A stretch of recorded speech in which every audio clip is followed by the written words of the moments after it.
So you guys, welcome to our military and gaming panel. I like kind of the intimate setting, so I'm going to keep it on an intimate level here. So you guys may get some good stuff. So we call this the unit you never leave. And it's going to be a discussion on the emergence of official and unofficial programs in the United States military across the Department of Defense.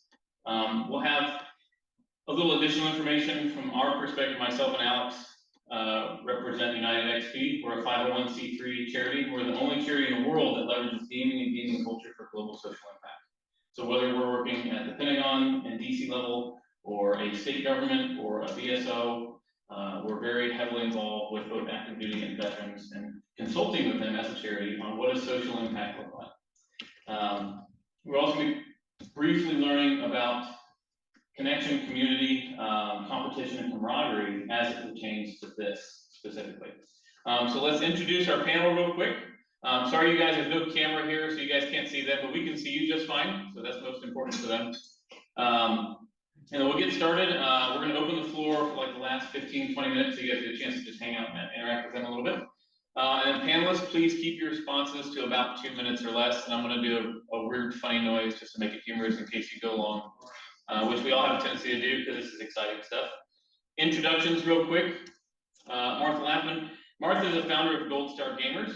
They're a nonprofit with a mission to help children who lost a military parent find hope and healing through gaming. Ian Speed Pierce, 412th Aircraft Maintenance Squadron Innovation Defense Ventures alumni, Innovatrium Aim High cohort member and co-founder of Air Force Gaming. Mike Sullivan, hopefully joining us shortly. I'll go ahead and do his intro. Active duty Guardian, founder of Air Force and Space Force Gaming, serving in the U.S. military for 15 years and currently assigned to the Office of the Inspector General, headquarters U.S. Space Force. Master Sergeant Sullivan is a compliance inspector by day, leading gaming and esports efforts by night in the military. Unfortunately, he's still on flight. So Alex Sellers here, our Director of Cybersecurity for UKnightedXP. We have a Cyber Task Force. He's our Task Force Director. As well as a senior security engineer with hands-on experience, both in the gaming industry and additional cutting-edge ventures. His personal experience in security spans over 15 years, from hacking video game security companies and cyber threats. And then myself, I'm a dad of 4, retired Army officer in air and missile defense, now a DoD civilian, down here at Fort just down the way. Also an entrepreneur, small farm owner, consultant, and the CEO of UKnightedXP. So we're going to open up the panel now by asking a few questions to kind of help set the stage about this whole thing. So Ian, let's start with you right out the gate here. It might take more than 2 minutes. This is your one alibi. Let's try for 3. What are the official DoD gaming programs out there? And we can assume then that ones that are not mentioned by you are not official. So go ahead. Yeah, so as far as official DoD programs, the U.S. Army Esports has their official program. They both have their community side, which deals with the Call of Duty Endowment Bowl, a lot of their charity events, and then they have the competitive side. They actually have a Call of Duty Challengers team that travels around and plays and tries to compete at the pro level of the Call of Duty League. We have the Air Force and Space Force gaming programs, which fall under one, which we just call the Department of the Air Force Gaming League. But we have Air and Space Force programs as well. The Marines have begun to stand up their program by Ian Mills. So the Marines have theirs, their program as well, starting to a little more in the infancy stage, but they are starting to kind of get their grassroots off the ground and lay that foundation there. The Navy has a program as well. We know the British Army, our friends across the pond, the British Army esports program is heavily stood up. The Royal Air Force, they are started to actually make ties in their digital transformation offices, but they are well stood up as well, and the current champions of the Call of Duty Endowment Bowl. I know there are other branches. We have actually begun to start our kind of international relationships. But as far we are currently reaching out to try and find which esports programs there are globally in other militaries and try and help them stand up as well, whether that just be a gaming program, a gaming community, or try and make ties with those gamification digital transformation offices. Yeah, hopefully that's under 3. No, that was fantastic. And so, second question for you, Ian. When we say readiness, what exactly does that mean and why, or how does that relate to gaming specifically? Yeah, I think I used to say readiness as and just be ready, and me personally, I really didn't understand what that was kind of encompassing until somebody said, or what we kind of translated it as the human weapon system, right? So the human there's weapon systems that we use to fire things, right, and shoot, but when you look at the human weapon system, that kind of makes it seem like more of a component. You can kind of start to quantify things. So, an overall human weapon system needs to be mentally focused. They need to be, ready or strong, and kind of fortified for whatever their mission set is, because not every weapon system is the same, just how every human weapon system isn't the same. So kind of this the programs that we run on kind of, they don't necessarily make you stronger like the gym does per se, but they start to unlock insights and to kind of really pull the information out of the player and out of the gamer to see what interests them, what kind of mission set they're focused on, and then we can tailor that and bring that to current DoD leaders who are already ingested in the program as well, and then be able to better understand who they're leading and how to influence them to get the mission done. No, fantastic. So let's transition to Martha briefly here. Martha, could you tell us a little bit from your perspective about the social benefits of official and unofficial gaming? Hmm. Yeah. So, Gold. I'll just speak about Gold Star Gamers and how we interact with probably with game active duty gamers. So Gold Star Gamers it's a nonprofit.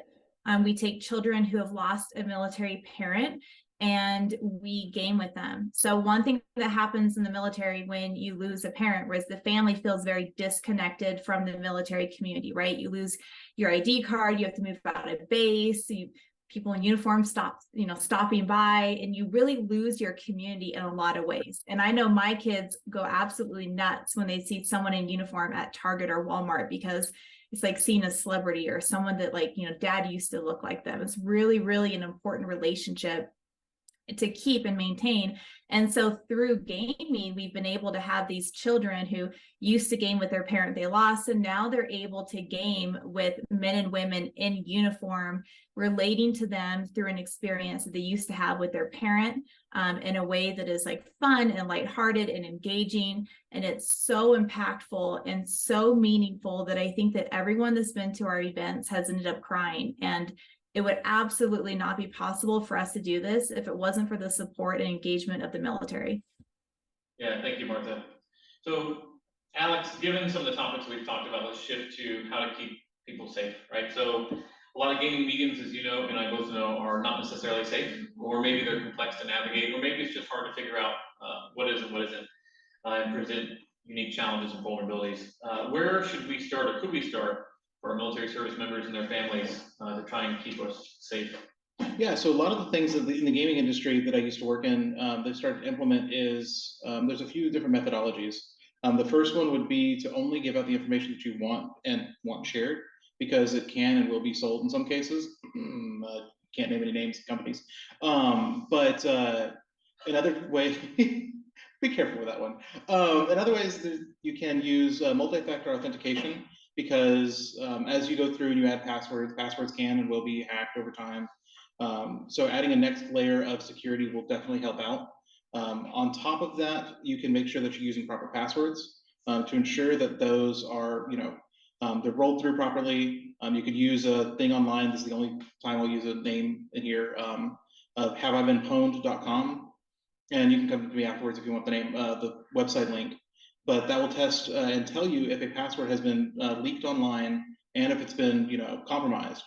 On top of that, you could use a password manager, so it can generate passwords for you that are perfectly secure. And even as things such as AI come in and quantum computing comes in, long passwords or passphrases that are auto-generated are much harder to crack than, say, password 123 exclamation mark, that we all probably use the same password everywhere. So all of that on top of all of the tools that are being implemented on the back end that we're using and implementing to this day, will be hugely helpful over time to make sure that everyone stays secure, is secure, and then on your end, gets secure. Yeah, thanks, Alex. So, slight pivot, Ian. Let's talk about how all of this stuff has actually impacted your professional military Oh, yeah. I love getting that question. So currently, As Mitch said, I'm in Innovatrium's Aim High program. What that is it's academia, industry, military, hybrid innovations.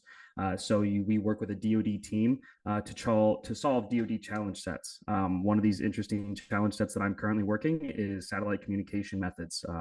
We are pretty much prototyping. We are actually going to start prototyping here in the next week a new SATCOM communication method in contested areas that we don't necessarily have signals, right? So if you're driving out in the middle of the desert, I'm sure everyone in here or in the audience has driven at one point and been like, son of a gun, and then they hold their phone up like it's going to give them more signal.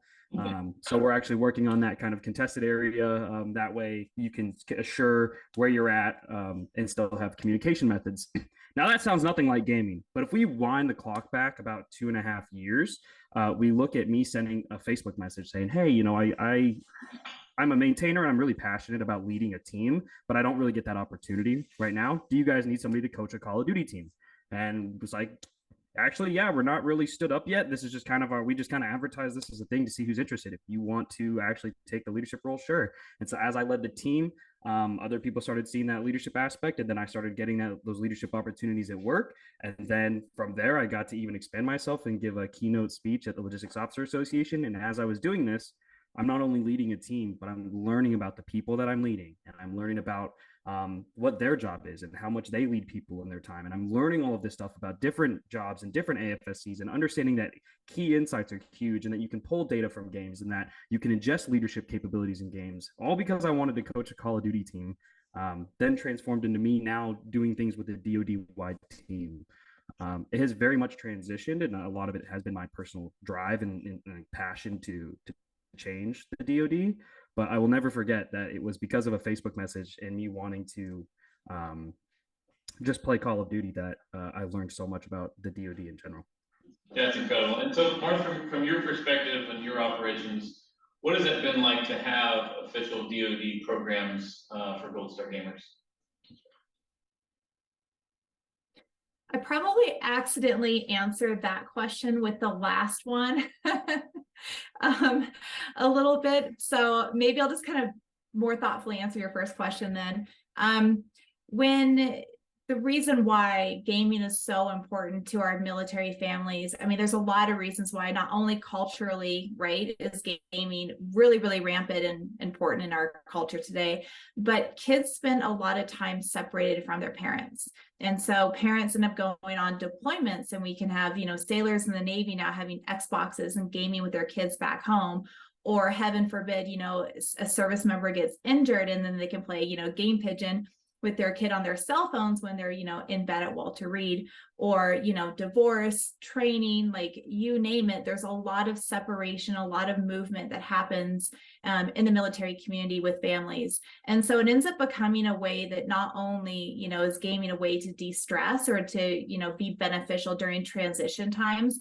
It really is more of a communication tool and a relationship builder. No, thank you. And Ian, let's briefly touch on the operational use cases for gaming right now, or what are some of those things? Yeah, so a lot of it, when you look at what the DoD as a whole wants to save, time, money, resources, right? I think those are the big three that if you ask across really any company, hey, what do you want to save and what do you want to be efficient at? Time, money, and resources. One of the big things that I think the Air Force, I can only speak to the Air Force since I know this side of it, is XR. XR, for those that are wondering, is the umbrella of VR, virtual reality, augmented reality, and mixed reality, the use of both. As we kind of dip into this realm and you start to ask the questions of, well, what does VR training look like? To a lot of people, they don't really know what VR looks like. And so a big benefit of having even the gaming programs, these official gaming programs, is you unlock this community that is what we like to coin it as digitally literate, and understand what the VR realm looks like and kind of the development. And so what we've done is I've had conversations with companies like 3D Media, who has created pretty much vehicle training, which is, it's like a jammer and it loads things. It's got a little arm, but it's something that we use to put stuff on and then pretty much take it. It's like a forklift basically, and it's very hard to operate, and it's expensive if you have to have multiple people watching. And so there's been companies like 3D Media who have developed this virtual reality training that is almost identical, if not absolutely identical, to the actual operation of this equipment. And that's only one example. At the inter-service training education conference, is a simulation conference. The Army actually has their CADM, which is their shooting qualification for all members. When you first go through basic, you have to shoot to qualify, or you have to qualify with shooting. In the Air Force, we still shoot, like we actually go to the range and shoot, but the Army, to save time, money, and resources, has everyone go through a virtual training center. They get a mock gun that has almost like blank rounds, and then they sit and they shoot a screen, and then it goes night vision, and then it can do distances as well. So all this time that you took to set up the real thing, and then, you know, stop, adjust targets, to have to come back at nighttime if you're trying to qualify for nighttime, is all now completely mitigated because you have these virtual simulations that a combination of people who are experts in that or subject matter experts in that, whether from a gaming community or not. You've saved time, money, and resources by having these virtual environments and almost identical training simulations. Yeah, thank you. And I'm going to talk on a couple points here that's specific to UKnightedXP to kind of tie in some of the points you guys have already answered. So from a social impact standpoint, community outreach, and a veteran perspective, which UKnightedXP spends a lot of time in, we focus on digital citizenship. And so what does that mean exactly? You know, and so the problem set that we typically address with our charity is how do we steward the future of the information age? So we consult with veteran service organizations or our veteran population. One of the biggest issues right now that we see across the world is veteran suicide and mental health awareness. And one of the things that we have found through research, through collaboration with our partners, is connectivity, and how people connect is a tremendous component to success in suicide prevention and active involvement. And what I mean by that is having ways that are culturally relevant and understood by people in order to connect. There are some case studies out currently that have been peer reviewed that show that if a city or a municipality has a lot of gaming events, even if they're just passive, having those events actually reduces the baseline number of suicides per capita because the veteran population feels that they have a way to connect with other people. And they actually go out, and they will go sometimes the last thing that they're going to do in hopes that someone finds them. They may not be actively saying it, they may not verbalize it, but they're out there socially isolated, although they're not physically isolated, but they're actually looking for a connection. It may be through Pokemon Go, which I've personally seen that happen before. Maybe through your local Magic the Gathering shop. Could be your Warhammer 40K at a board game night where they come out to play board games. Or it could be Call of Duty virtually online. And the Air Force Gaming, they've seen a lot of instances where they've been able to connect with active duty service members and other folks in that way. So it's very powerful, very important. And Martha's mission as well is also on the healing side of that, and dealing and processing, and there's a lot to that. And so that being said, Martha, hearing that, give us some of your thoughts about connectivity and the importance of that and what that looks like from a operational standpoint for you. Yeah, I mean, there's a lot of barriers, problems that we're trying to solve for our community of kids. One of them is a lot of these kids, they don't know anyone else has had a similar experience that they've had before, right? So there may be like the only child in an entire school that, lost a military parent. So by us playing games online, so we also do virtual camps, peer camps. So we play online. The kids get to play with each other, so they get to build relationships with other kids that have been through what they've been through. So they get that peer support. So really just echoing what you just said, a lot of times people don't have the energy or the capacity to be able to go out and seek help. And maybe they don't even know what they would seek or what they can say, but the peer support and instant communication that's provided through gaming, it's amazing. Yeah, thank you. So Ian, what is all this like behind the scenes in competitive gaming for you as a service member? You mean behind the scenes of Air Force Gaming, or like what we mean in like what is it like in the competitive realm? What's it actually like being active duty and being in the competitive gaming scene? Yeah, at first it was actually a little a little disappointing, I would say. When we first started, I think as people, as probably everyone here has experienced, gaming wasn't something we spoke about really, right? In high school, if you didn't play football, you were kind of outcast, right? But it was even worse if you played video games, right? Me telling people I was a top 500 Frost player in Mortal Kombat was not very like, woo! I wasn't like, held up on a pedestal for that one. Didn't matter. I told him anyway. But as we started to go into this Air Force gaming adventure, right? And I started to kind of just poke and pry and say, hey, I'm trying to do this Call of Duty event. Hey, do you guys want to do this tournament? Everyone wants to play in a tournament, right? We kind of wind the clock back. We see everyone played LANs, right? In Halo and Call of Duty Zombies. Everyone did it. Everyone loved it. It was always the best time. It's just no one for some reason wanted to speak about it, right? So as the time went on, it just and as we got or gathered more and more gamers, it just kind of became a thing where somebody would start talking about Air Force gaming, and then somebody else would chime in. You would see that kind of flick of the head of like, I know what you're talking about. Let me hear a little more. And so as we started to develop and as we started to find these competitive players, it has now become this crazy cool experience to not only be able to play in our online tournaments that we offer on the weekends, like Martha said, that kind of separation time. We can stay connected with weekend tournaments to kind of bring active duty people together, since the military does kind of just pull your best friends away after a few years. But to actually play, we had the chance to TDY these people all from different bases, all with different AFSCs and ranks and different time in. I met these people for the first time that I've been playing with for 6 months on the main stage at the first Call of Duty event this year. Right. So not only to meet my friends, right, and say hi, but to still be an active duty member and kind of tell people about what we do at the classification level we can, and to interact with the civilian world of Call of Duty players and say, hey, this is where we're at, has been an absolute blast, and I wouldn't trade it for the world.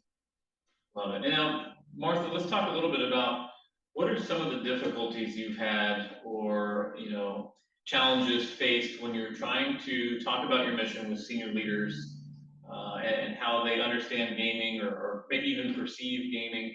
What does that look like? Yeah, it's interesting. I was one of those people last year that didn't really understand. I don't know. I guess I didn't like. This is so embarrassing. What Ian was saying, I didn't see. Okay, I'll just say it. Like, I'm a mom, right? So my husband was in Delta Force. He was an operator. And when my little one lost his dad, I thought, oh, he's going to want to talk to like other special operations operators out there, right? Like the cool guys, the quarterbacks of the military. And those are the heroes, right? But it's not with my son, and it's not with a lot of kids these days. When my son sees someone that's in cybersecurity or someone who is in gaming in the military, his eyes light up and his whole face drops, and it's like he's seen a hero. He is seeing a hero, and that's the hero of today. Today's children, they're not, my generation, the kids, like the guys jumping out of the helicopters with the machine guns. But today, these kids are being raised by gamers. They love gaming. They see the value in it. And, people like Ian here, my son would ask for his autograph in a heartbeat if he saw him, and he would walk by all of SEAL Team 6 to like run up to Ian and get a fist bump. And so I don't really know if I come across that anymore as much. I feel like, I was kind of a dinosaur in the last, come to the light and see what everyone else has already seen. Hopefully, I think there's so much momentum in esports right now, and the military is starting to put so much value behind it that I think the senior leaders are kind of starting to either get on board or to phase out. So I really feel like we're right in the cusp of that not being an issue anymore. So that is a perfect transition to this. So let's start with Ian, and then Martha, you can immediately call when he finishes. Where do you guys see this going in the next 5 to 10 years? 5 to 10 years. Oh, I think as we become more digitally literate, I don't think it will ever strictly be just esports. I will be very, very honest. As much as I would love to just play Call of Duty for the Air Force, I also do believe in giving. Oh no. What we've been trying to chase is what we call the digital transformation office of Air Force Gaming. Now, what that looks like could be different. What we have done in the past is we have senior leaders who have problems, right? Who say, hey, I don't know how to solve this. I need somebody who's good enough, and it's not somebody directly below me, because that's your traditional chain of command. They've reached out to Air Force Gaming. We have then found a person in our program who actually qualifies to meet or meets the requirements to work for that person. And there's actually been a memorandum of understanding. So that person got pulled out of their job.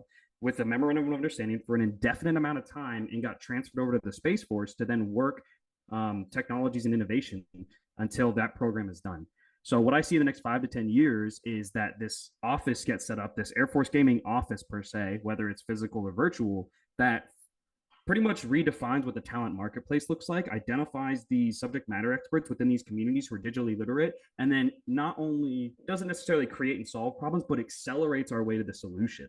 Because I think there are so many programs out there that have these gaps of knowledge that programs like Air Force Gaming and other programs could accelerate and solve with a simple answer. Yeah, fantastic. Martha? Sorry, mute. I think for Gold Star Gamers, we really look at our organization and our planning in a similar way the military does, right? We care about retention, recruitment, and readiness as well. And so recruitment, we want to put a lot of effort into reaching the 100,000 kids out there today that lost a military, whether active duty or a veteran parent. Retention, we want to keep evolving and giving them engagements and playtime and equipment and everything that they need to play to stay engaged and to meet their needs. And then readiness, right? It's about, in our case, giving our kids the tools they need to be successful in life, to have hope, healing, and really find success as they grow. Yeah, thank you. So my last concluding note, which I think is going to be an exciting note to end on, open up to the audience here.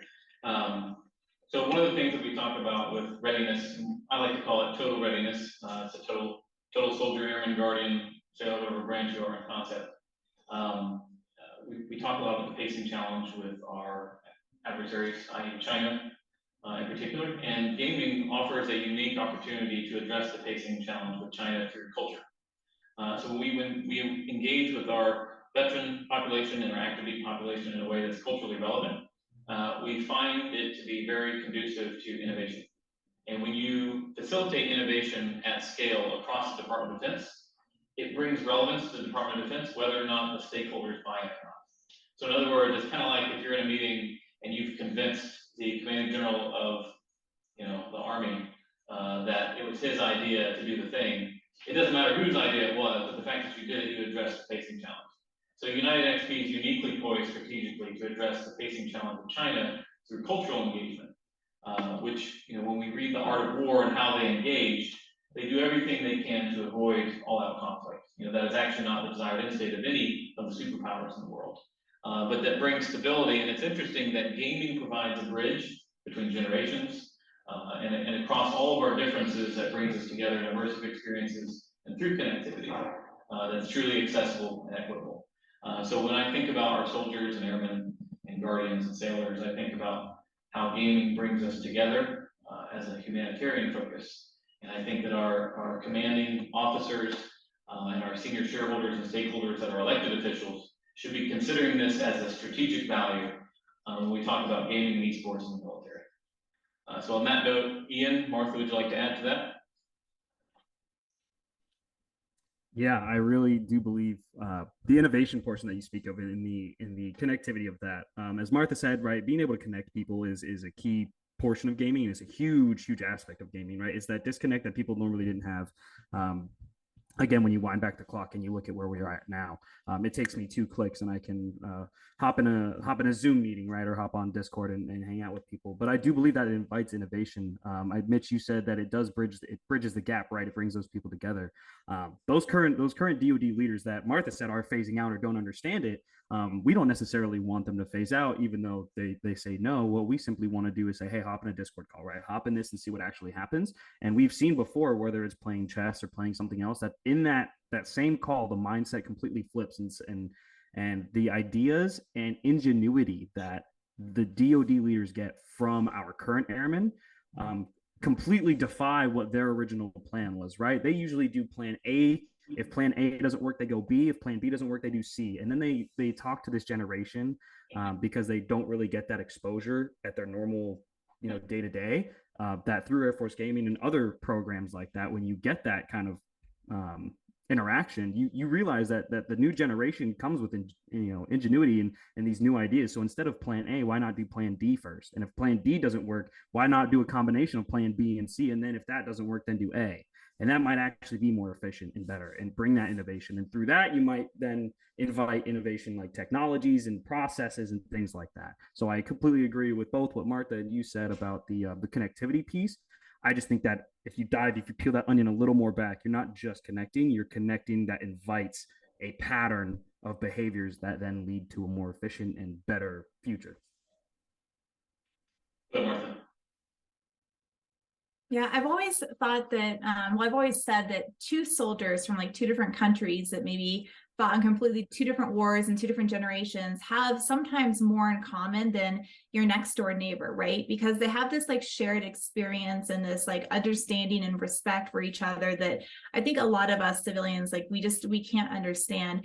It's the same with gaming. I mean, gaming connects people. My son plays with people across the world. He doesn't even know what time zone they're in. They can't talk to each other. They don't speak the same language. Frequently, he doesn't know what country they're in. He just knows he has to set his alarm at 3 a.m. to play behind my back because someone lives on the other side of the world and that's the only time they can play. And I think that, when I very first started Gold Star Gamers and I wrote this post and threw it out there on LinkedIn, I spoke to veterans from 10 different countries that said, if you build this, we want this for kids in our country with our conflicts too as well. And so I think that, gaming is a very, very, very strong culture and the differences don't matter. I mean, it's like you're on this like focused world with this one mission, and it's not about politics or about language or religion or anything that divides us. It's really just about having fun, right? Fun and strategy, and it's engaging, and I think that that's very powerful, and I think we can use more of that. Thank you. And so with that, let's open it up to our audience here for some Q&A. Anything for them? I guess I would like to know a little bit more about how to connect with you guys if we want more information.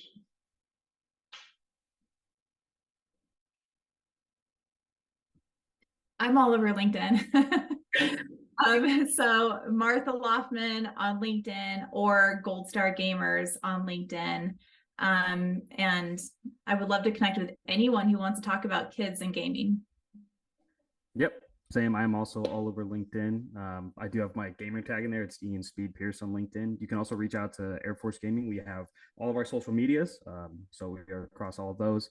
And then if you specifically want to speak to just me, you can actually reach out and say that. But we do have a team behind the scenes who know just as much, if not more than I do, who are constantly interacting and helping kind of spread the information. And then UKnightedXP is also on LinkedIn. We have 36 consultants worldwide right now. So if you find any of us, we're happy to redirect where you guys want to go. Good question. Do you have anything you want to add? Okay, cool. You guys good? Yeah. All right. Yeah, they're smiling, so I think everybody's good. Well, thank you guys for everything. That was awesome. Thank you. Yeah, it was a pleasure. Thanks, Mitch. You bet. Have a good one. Bye, everyone. Bye.